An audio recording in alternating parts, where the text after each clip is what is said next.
ಒಂದು ವಿಷಯ, ನಿನ್ನೆ ಒಬ್ಬ ಮಂತ್ರಿ ವಿಧಾನಸಭೆಯಲ್ಲಿ ಅಸಹಾಯಕವಾಗಿ ನನ್ನ ಮೇಲೆ ಹನಿ ಟ್ರ್ಯಾಪ್ ಆಗ್ತಿದೆ ಅಂತ ಹೇಳಿದ್ದಾರೆ.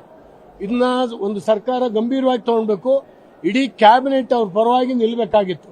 ಆದರೆ ಇವತ್ತು ಹಾಗಿಲ್ಲ.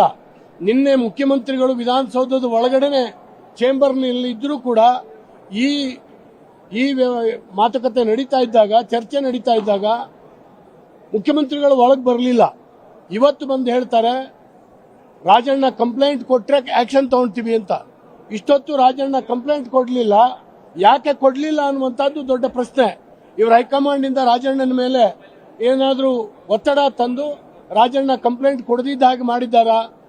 ಆದರೆ ಇವತ್ತು ಸದನ ಸ್ವತ್ತಾಗಿದೆ. ನಿನ್ನೆ ಹೇಳಿದ್ರಿಂದ ಸೋಮೋಟೋ ಕೇಸನ್ನು ರಿಜಿಸ್ಟರ್ ಮಾಡ್ಕೊಳ್ಬೇಕು ಮತ್ತು ಇದರ ಸರಿಯಾದಂಥ ಸತ್ಯಾಸತ್ಯತೆ ಹೊರಗೆ ಬರಬೇಕು. 48 ಜನ ಯಾರು ಆ ಸಿಡಿಯಲ್ಲಿ ಇದ್ದಾರೆ ಇವೆಲ್ಲವೂ ಕೂಡ ಹೊರಗೆ ಬರಬೇಕು. ಇದು ರಾಜ್ಯದ ಜನ ಇದನ್ನು ತಿಳ್ಕೊಳ್ಳುವಂತಹ ಹಕ್ಕಿದೆ.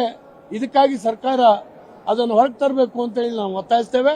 ಆ ಕಾರಣಕ್ಕಾಗಿ ಇವತ್ತು ಮೊದಲು ಇದಕ್ಕೆ ಉತ್ತರ ಹೇಳಿ ಆಮೇಲೆ ನೀವು ಬಜೆಟ್ ಅನ್ನು ಸ್ಯಾಂಕ್ಷನ್ ಮಾಡ್ಕೊಳ್ಳಿ. ಬಜೆಟ್ಗೆ ನಮ್ಮ ವಿರೋಧ ಇರಲಿಲ್ಲ.